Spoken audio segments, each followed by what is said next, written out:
Bismillahirrahmanirrahim. Assalamualaikum warahmatullahi wabarakatuh.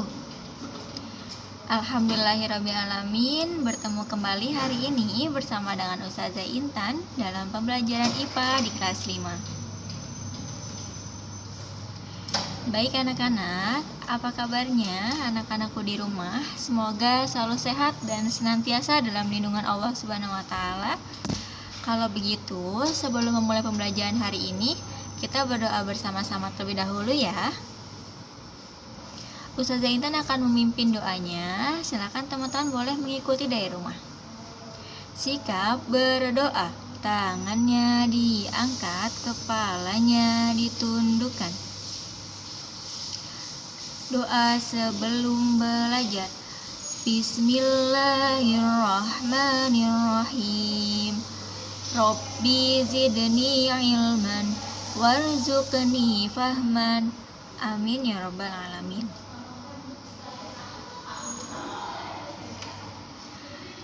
Anak-anak, tidak henti-hentinya Ustazah Intan mengingatkan aturan pembelajaran IPA. Yang pertama, pastikan fokus menonton video pembelajaran IPA hari ini hingga tuntas. Yang kedua, pastikan bekerja tuntas. Yang ketiga, pastikan bertanggung jawab dengan proyek yang ditugaskan hari ini. Yang keempat, pastikan melapor pekerjaan yang telah dituntaskan. Jangan lupa melapornya di aplikasi Google Classroom sesuai dengan kelasmu ya. Yang kelima, pastikan bertanya jika belum memahami materi dan pengerjaan proyeknya. Anak-anak boleh menanyakan jika ada yang butuh ditanyakan melalui komentar Classroom atau langsung ditanyakan kepada Ustazah Intan ketika kita sedang sesi Google Meet.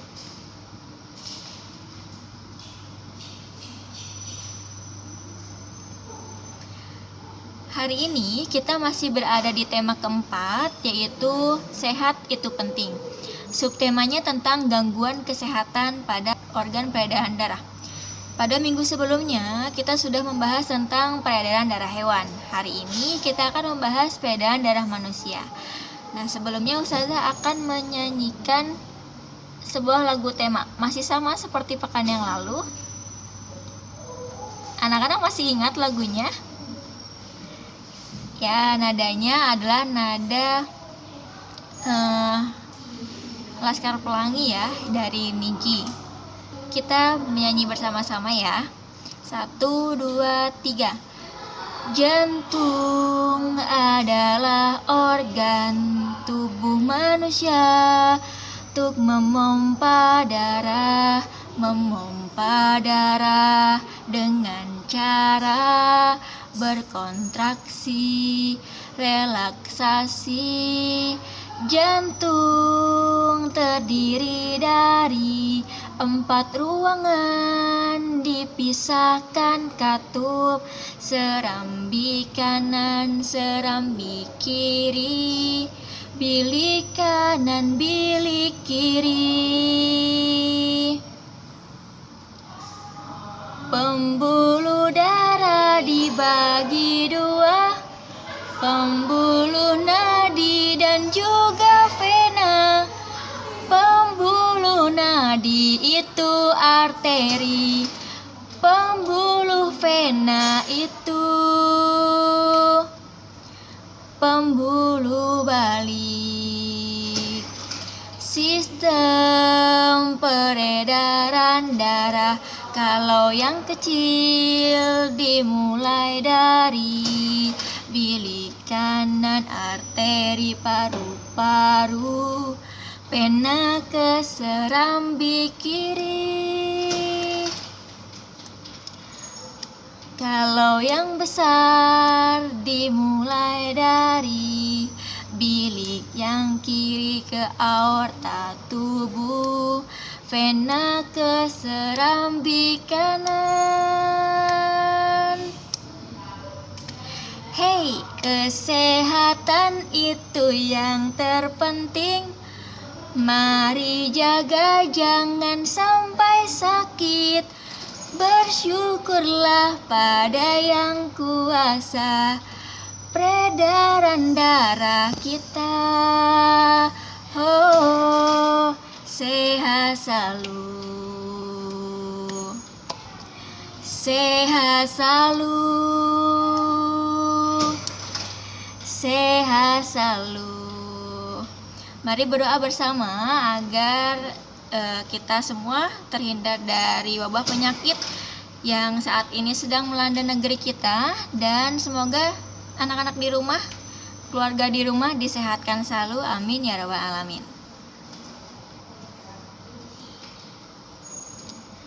Sesuai dengan subtema kita hari ini, yaitu gangguan kesehatan pada organ peredaran darah.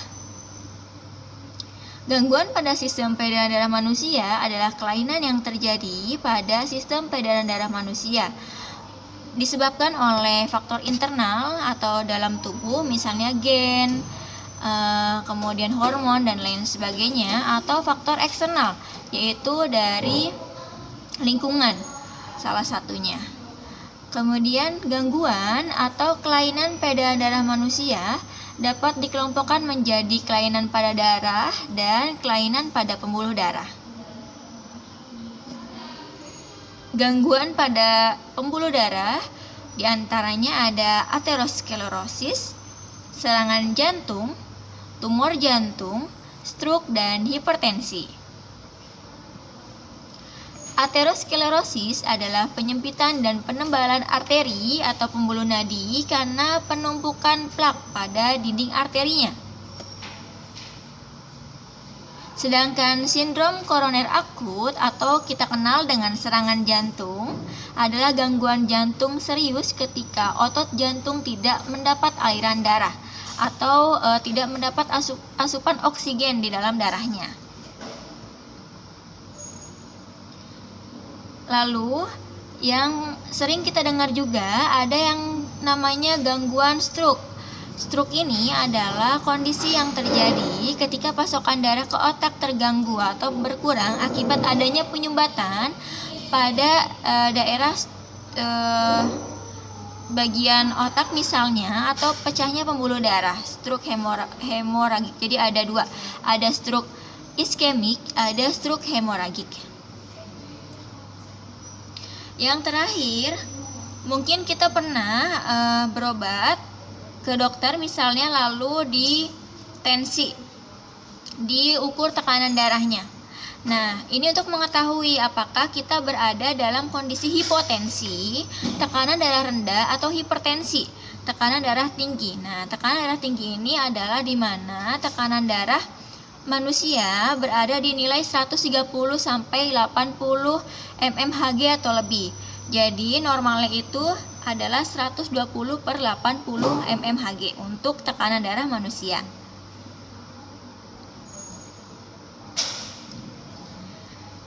Baik anak-anak, hari ini kita akan belajar tentang peredaran darah pada manusia.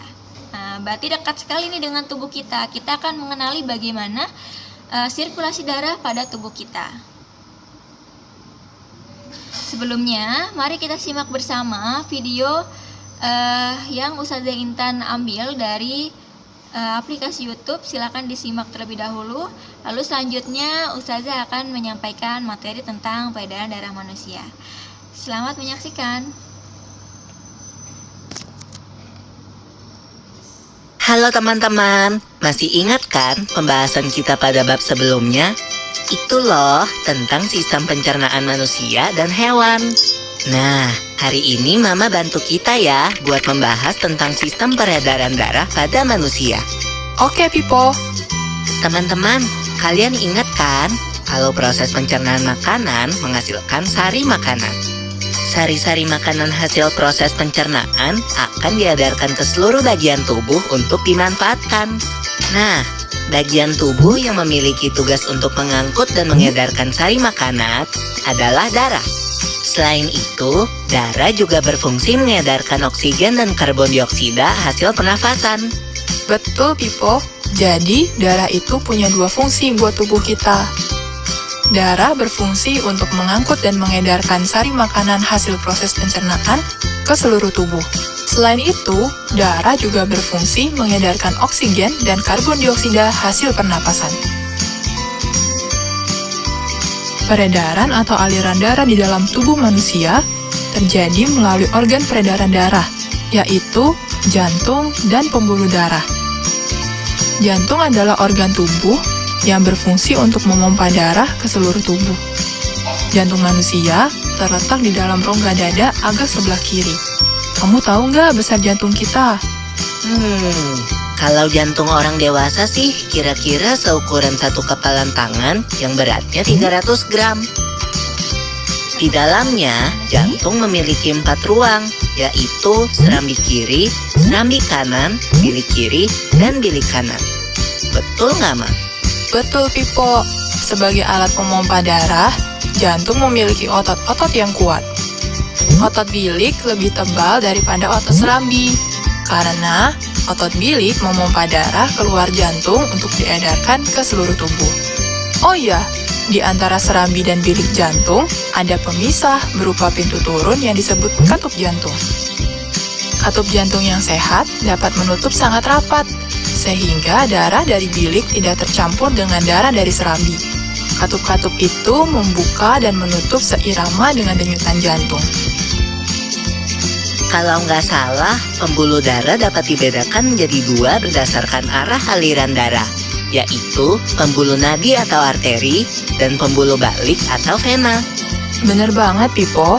Pembuluh nadi adalah pembuluh yang mengalirkan darah keluar dari jantung. Pembuluh nadi yang paling besar disebut aorta. Kalau pembuluh balik adalah pembuluh darah yang mengalirkan darah masuk ke dalam jantung. Pembuluh balik yang paling besar ada 2, yaitu pembuluh balik atas dan pembuluh balik bawah. Kamu tahu nggak, Pipo? Darah dalam tubuh manusia selalu beredar dalam pembuluh darah, sehingga disebut peredaran darah tertutup. Berdasarkan panjang dan pendeknya jalur yang ditempuh, peredaran darah manusia dibagi menjadi peredaran darah kecil dan peredaran darah besar. Peredaran darah kecil berlangsung dari jantung ke paru-paru, kemudian kembali ke jantung lagi. Urutan peredaran darah kecil adalah serambi kanan, lalu ke bilik kanan, ke paru-paru, lalu ke serambi kiri. Berarti kalau peredaran darah besar berlangsung dari jantung ke seluruh tubuh, kecuali paru-paru dan kembali ke jantung. Urutan peredaran darah besar adalah serambi kiri, lalu ke bilik kiri, ke seluruh tubuh, lalu ke serambi kanan. Tapi dalam aktivitasnya, peredaran darah kan bisa terkena gangguan penyakit juga ya. Betul itu. Nanti kita bahas sama-sama di video selanjutnya ya.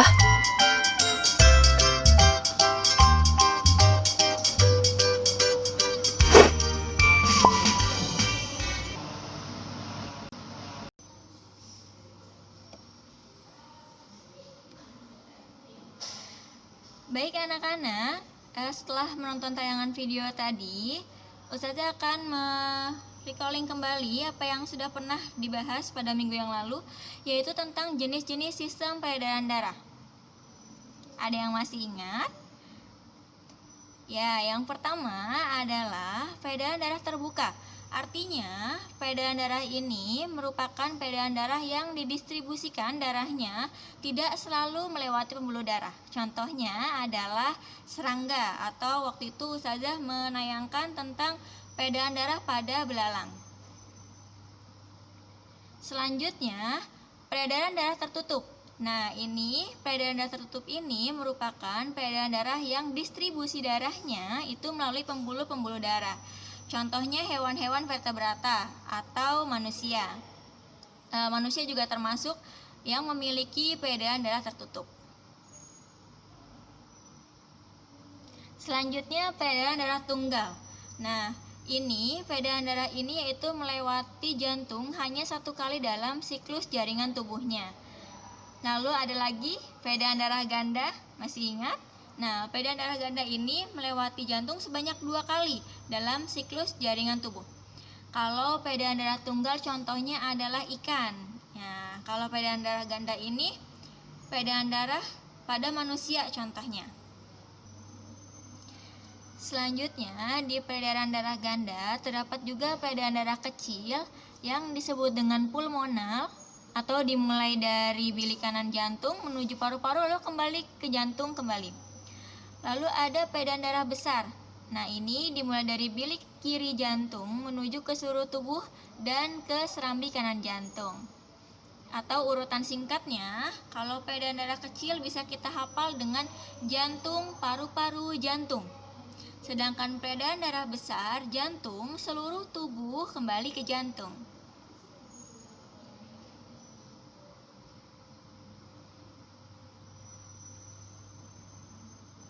Nah, kita akan belajar juga tentang organ peredaran darah manusia. Ada apa saja ya? Yang pertama yaitu jantung. Bisa kita rasakan di bagian rongga dada sebelah kiri. Di sini ada organ jantung kita. Kemudian ada pembuluh darah. Nah, bisa kita amati melalui pergelangan tangan kita.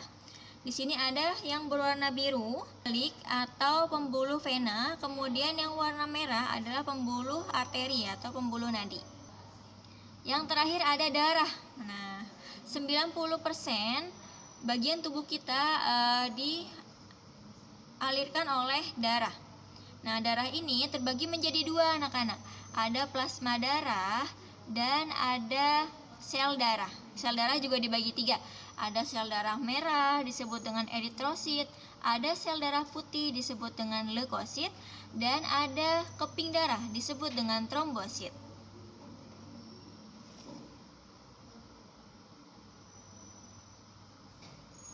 Yang pertama, kita akan bahas tentang bagian-bagian jantung. Jantung merupakan organ yang penting bagi manusia karena fungsinya yaitu untuk memompa darah melalui pembuluh darah dalam suatu sistem sirkulasi darah manusia. Jantung manusia memiliki bentuk seperti buah pir, heart ya, yang terbalik dengan ukuran yang sama seperti kepalan tangan orang dewasa ukurannya. Kemudian fungsi jantung memiliki fungsi yang sangat vital atau penting, yaitu menjaga darah supaya tetap mengalir dan untuk membawa oksigen serta mengedarkan sari-sari makanan ke dalam setiap sel tubuh.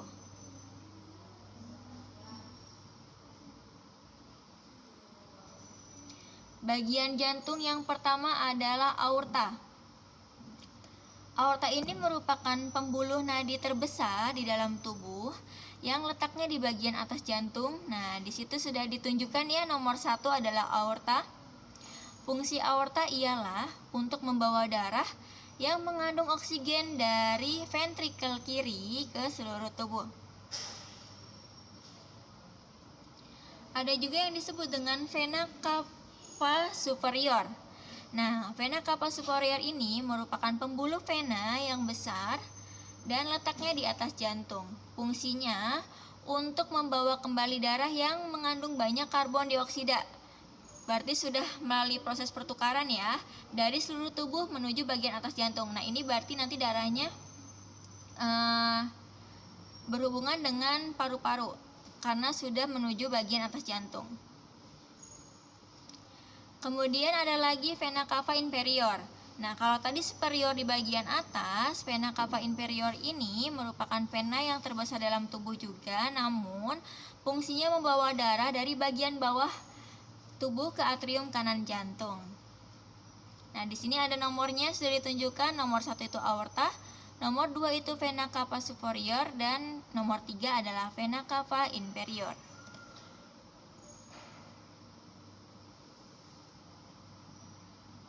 Selanjutnya adalah atrium. Nah, atrium ini merupakan bentuk jamak dari atria yang berarti juga serambi. Nah, tadi kan ada yang kita kenal dengan serambi ya, serambi kanan, serambi kiri. Nah, bahasa Latinnya itu dikenal dengan atrium. Atrium ini terbagi menjadi dua, atrium kiri dan atrium kanan. Fungsinya berbeda. Atrium kiri memiliki fungsi untuk menerima darah dari paru-paru yang mengandung banyak oksigen dan membawanya ke ventrikel kiri. Sedangkan atrium kanan fungsinya untuk menerima darah dari seluruh tubuh yang banyak mengandung karbon dioksida yang kemudian membawanya ke ventrikel kanan. Lihat letaknya berbeda, atrium kiri berarti di sebelah kiri bagian jantung kita diletakkan di bagian atas, kemudian atrium kanan di sebelah kanan di bagian atas jantung. Selanjutnya ada ventricle atau disebut juga dengan bilik. Ini juga dibagi dua, ada bilik kanan, ada bilik kiri. Fungsinya juga berbeda. Fungsi bilik kiri atau ventricle kiri yaitu menerima darah dari atrium kiri dan membawanya ke seluruh tubuh. Sedangkan fungsi ventricle kanan atau bilik kanan yaitu menerima darah dari atrium kanan lalu membawanya ke paru-paru. Nah, beda ya, kalau tadi ventricle kiri tugasnya berarti mengedarkan ke seluruh tubuh, sedangkan ventricle kanan mengedarkannya ke paru-paru, membawanya ke paru-paru.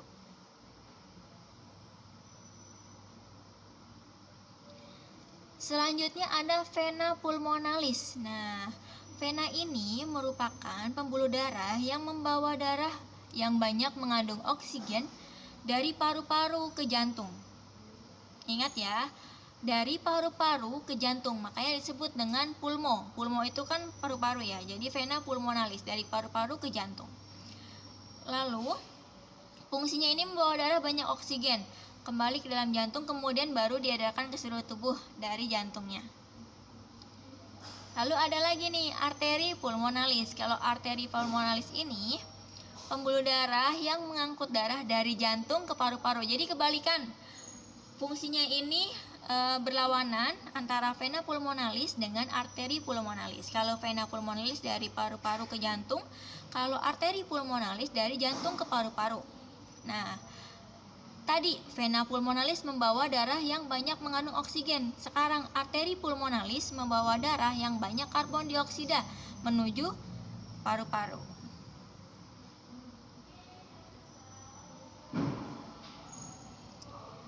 Lalu tadi di video juga dijelaskan ya bahwa di jantung itu memiliki beberapa katup. Tugasnya agar menjaga supaya di dalam jantung itu tidak tercampur antara darah yang mengandung banyak oksigen dengan darah yang mengandung banyak karbon dioksida. Yang pertama adalah katup aorta. Katup aorta ialah suatu katup yang memisahkan ventrikel kiri dengan aorta. Nah, fungsinya adalah mencegah tadi supaya darah tidak bercampur. Lalu ada katup tricuspidalis. Nah, ini katup yang memiliki 3 daun katup berfungsi untuk memisahkan bagian atrium kanan dengan ventrikel kanan. Di sini ya. Nah, udah ditunjuk bagiannya. Kemudian membantu mengalirkan darah yang mengandung sedikit oksigen dari suatu atrium kanan ke ventrikel kanan.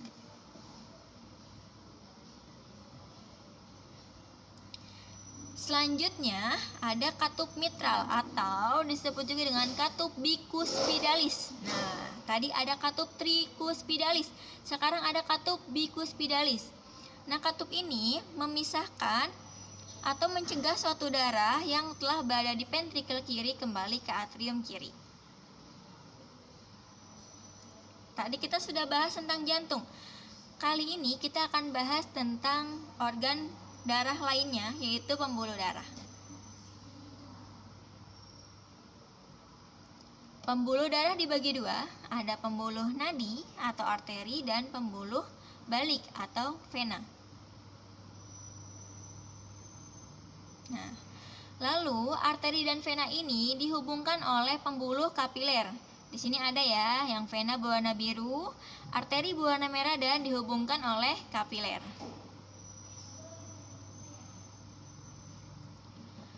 Arteri adalah pembuluh darah yang membawa darah keluar dari jantung. Arteri mengalirkan darah yang mengandung banyak oksigen. Nah, arteri terletak ke dalam tersembunyi dari permukaan kulit tubuh. Tadi ya, makanya terlihatnya samar-samar yang berwarna merah ini karena terletaknya di dalam permukaan kulit tubuh dan letaknya tersembunyi. Lalu arteri memiliki dinding pembuluh yang kuat dan elastis. Arteri yang keluar dari bilik kiri jantung disebut aorta. Tadi aorta merupakan pembuluh arteri terbesar di dalam tubuh. Kemudian aorta juga mengalirkan darah yang mengandung banyak oksigen ke seluruh tubuh. Selanjutnya adalah pembuluh balik atau vena. Vena adalah pembuluh yang membawa darah menuju ke jantung. Vena terletak di dekat permukaan tubuh dan tampak kebiru-biruan. Ayo kita amati lagi. Nah, di sini ada warna biru. Lihat di pergelangan tanganmu yang warna biru ini adalah pembuluh vena. Yang warna merah pembuluh arteri. Vena memiliki dinding pembuluh yang tipis dan tidak elastis. Pembuluh vena mempunyai katup sepanjang pembuluh yang berfungsi agar darah tetap mengalir satu arah menuju jantung. Selanjutnya, tadi arteri dan vena itu kan dihubungkan oleh pembuluh kapiler. Pembuluh kapiler ini tersusun dari sel endotelium yang sangat tipis dan berfungsi untuk pertukaran zat. Pertukaran zat ini dimaksudkan adalah oksigen dan karbon dioksida. Kemudian jumlah pembuluh kapiler ini sangat banyak dan luas permukaannya mencapai 600 meter persegi. Wah, ternyata luas juga ya. Kemudian pembuluh kapiler ini berhubungan langsung dengan sel-sel tubuh. Makanya fungsinya untuk mengedarkan oksigen dan mengedarkan sari-sari makanan ke dalam sel-sel tubuh. Yang selanjutnya bertukar juga tuh oksigen dengan karbon dioksida atau air dan sisa pembakaran diambil untuk diangkut ke paru-paru atau bagian ekskresi lainnya. Organ peredaran darah yang berikutnya adalah darah. Darah kita atau darah manusia tersusun dari dua bagian, yaitu plasma darah atau cairan darah sebanyak 55% dan sel darah sebanyak 45%. Plasma atau cairan darah terdiri atas 90% air, 8% protein, 0,9% mineral, dan 0,1 bahan organik lainnya. Protein yang larut di dalam darah disebut protein darah. Di antaranya adalah hormon fibrinogen, albumin, dan globulin. Fibrinogen berfungsi untuk proses pembekuan darah. Nanti kita akan bahas tentang proses pembekuan darah. Kemudian ada juga albumin. Ini berfungsi untuk menjaga tekanan osmotik di dalam darah. Karena pertukaran peredaran darah itu melalui proses osmosis, bagian O2 dan karbon dioksida itu melalui proses osmosis, maka yang berperan juga ini adalah albumin. Kemudian ada globulin. Globulin berfungsi untuk membuat zat kekebalan atau antibodi pada tubuh. Nah, ini sangat penting ya bagi tubuh kita, apalagi di masa pandemi seperti ini. Kita harus menjaga imunitas, menjaga kekebalan tubuh kita agar terhindar dari berbagai penyakit. Kemudian yang terakhir, sel darah dibagi menjadi 3. Ada sel darah merah. Nah, warnanya sama seperti yang Ustazah Intan kenakan nih. Sel darah merah disebut dengan eritrosit. Diulangi, sel darah merah disebut dengan eritrosit. Lalu sel darah putih disebut dengan leukosit. Dan yang terakhir, keping darah disebut dengan trombosit. Nah, anak-anak ada yang pernah mengalami penyakit DBD atau tipes? Nah, itu kan biasanya yang dikembalikan ke ukuran normalnya adalah bagian trombositnya ya. Diukur keping darahnya apakah sudah normal atau belum trombositnya. Nah, itu. Yang pertama adalah sel darah merah. Di sana sudah ada sel darah merah. Berfungsi untuk mengangkut oksigen. Bentuknya pipih. Nah, bisa dilihat anak-anak di sana bentuknya pipih. Kemudian cekung di bagian tengahnya atau disebut dengan bikonkaf dan tidak berinti. Nah, sel darah merah ini mengandung hemoglobin, yaitu suatu senyawa protein yang mengandung unsur zat besi. Kemudian Hb ini juga berfungsi untuk mengikat oksigen dalam darah dan mengedarkannya ke seluruh tubuh. Selanjutnya ada sel darah putih atau leukosit. Nah, fungsinya ini untuk membunuh penyakit yang masuk ke dalam tubuh atau membentuk zat antibodi. Leukosit bening tidak berwarna dan bentuknya tidak tetap seperti amuba. Nah, masih ingat bagaimana hewan amuba? Nah, seperti itu ya bentuknya. Leukosit memiliki 5 macam bentuk disebut dengan monosit, limfosit, basofil, eosinofil, dan neutrofil.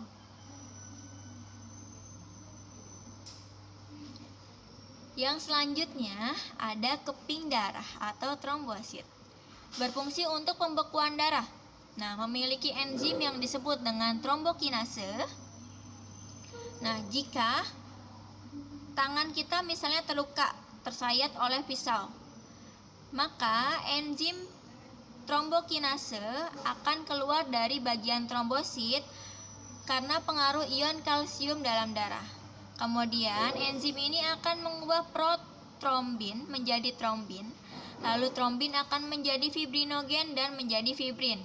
Benang-benang fibrin inilah yang akan menyebabkan luka tertutup dan tidak mengeluarkan darah terus-menerus. Nah, kalau misalkan kita mungkin anak-anak lebih seringnya jatuh ya dari sepeda, misalnya kan sekarang lagi senang nih bermain sepeda, lalu jatuh di bagian lututnya terluka, berdarah. Nanti lama-kelamaan akan ada bagian kulit seperti warna hitam yang menutup kulitnya. Nah, itu adalah benang-benang fibrin yang mulai menutup luka agar darahnya tidak keluar terus-menerus.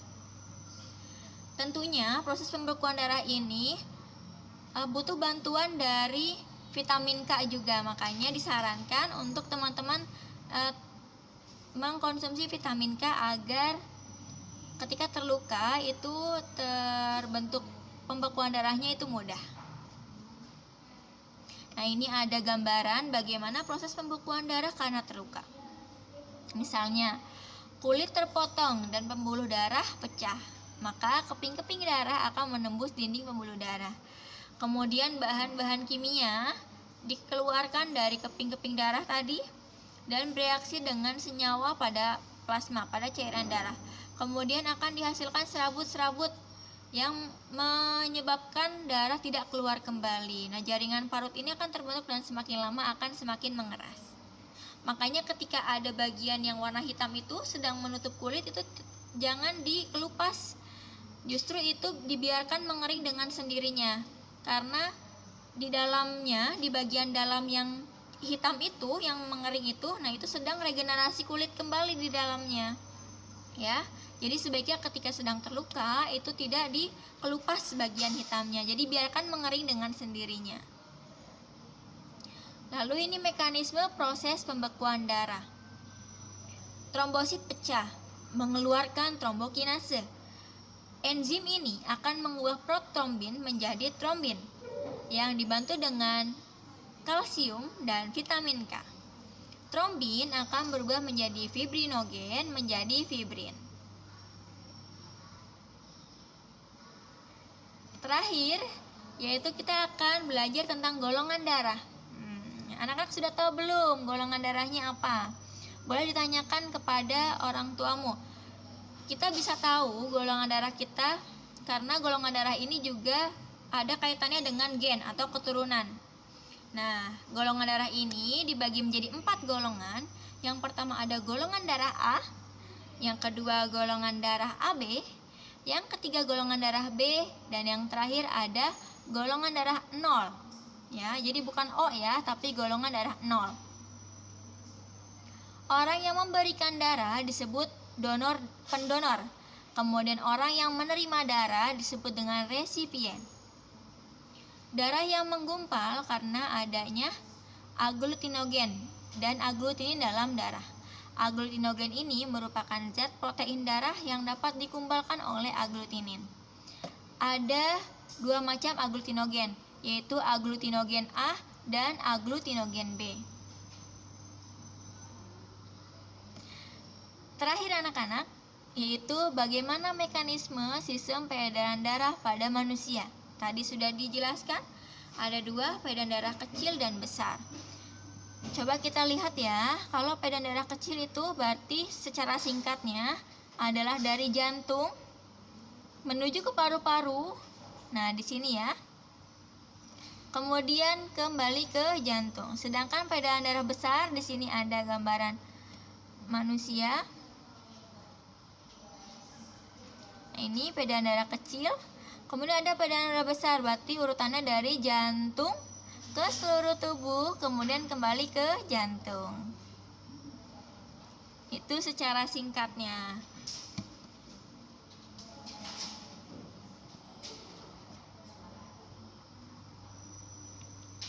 Selanjutnya, alhamdulillah, kesimpulan dari materi hari ini yaitu jenis sistem peredaran darah. Ada terbuka, tertutup, peredaran darah tunggal, peredaran darah ganda, dan peredaran darah kecil dan besar. Manusia memiliki peredaran darah tertutup dan ganda. Organ peredaran darah terdiri dari jantung, pembuluh darah, dan darah.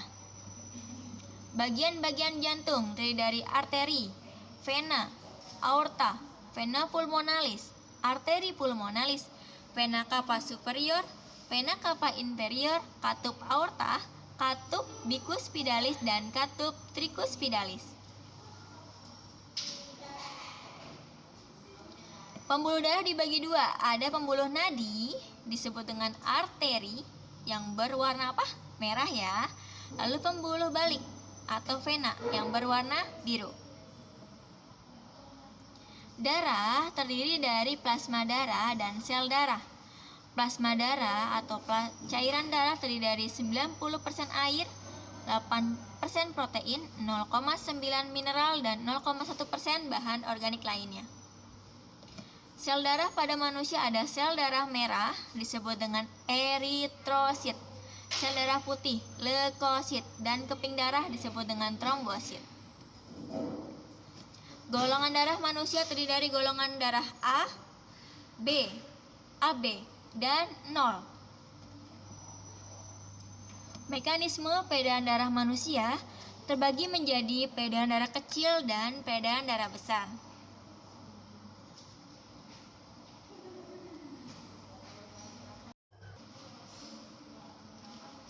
Jadi, hikmah yang bisa kita ambil dari materi peredaran darah manusia hari ini adalah hubungannya peredaran darah dengan gerakan sholat. Ternyata gerakan sholat yang kita lakukan setiap hari anak-anak mampu menyehatkan tubuh kita, mampu mengalirkan darah dengan baik di tubuh kita. Allah Subhanahu wa Ta'ala berfirman, "Kerjakanlah sholat, sesungguhnya sholat ini mencegah perbuatan yang keji dan mungkar." Quran Surat Al-Ankabut ayat 45. Efek dari gerakan sholat pada sirkulasi darah dan persendian adalah sirkulasi darah adalah sistem peredaran darah yang mengedarkan nutrien, gas, dan sisa metabolisme tubuh ke seluruh tubuh. Diambil dari Rina Delvita 2016. Gerakan sholat dapat melancarkan dan mengaktifkan aliran darah sehingga tidak terjadi penyumbatan pada urat, khususnya pada tulang kering, dan tidak terjadi kesendatan pembuluh darah pada urat ini. Terkadang trombosit sampai ke urat nadi paru-paru sehingga menghalangi darah sampai ke paru-paru yang menyebabkan kematian. Nauzubillahimindzalik ya. Ternyata semakin kita sering sholat, maka insya Allah peredaran darah kita juga semakin lancar. Kemudian hari ini proyek IPA-nya adalah selamat menggambar di rumah. Proyeknya adalah menggambar peredaran darah besar dan peredaran darah kecil. Silahkan digambar di buku gambar A3 sesuai dengan contoh gambar ustazah. Nah, silakan diberi warna sesuai dengan warnanya. Di sana ada warna biru dan merah, tidak perlu ditambahkan warna yang lainnya. Boleh diberi hiasan namun sesuai dengan tema kita, yaitu peredaran darah manusia. Kemudian setelah tuntas, pastikan anak-anak mendokumentasikan hasilnya dalam bentuk foto dan melaporkan hasil kerjanya melalui aplikasi Google Classroom. Alhamdulillahirrabbilalamin. Materi hari ini sudah tuntas Ustazah Intan sampaikan. Pastikan anak-anak dipelajari kembali di rumah. Dan pastikan jika belum memahami materi ini, silahkan ditanyakan kepada Ustazah Intan. Boleh melalui kolom komentar Classroom atau langsung ditanyakan ketika kita sesi Google Meet.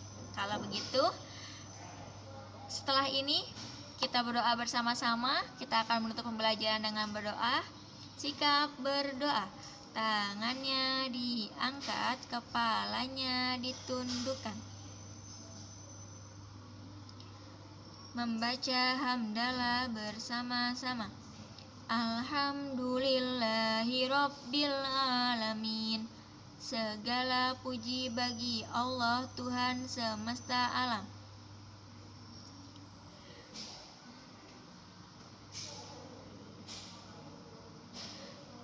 Terima kasih anak-anak kelas 5. Tetap semangat untuk belajar dari rumah. Sampai bertemu di pembelajaran IPA berikutnya. Wassalamualaikum warahmatullahi wabarakatuh.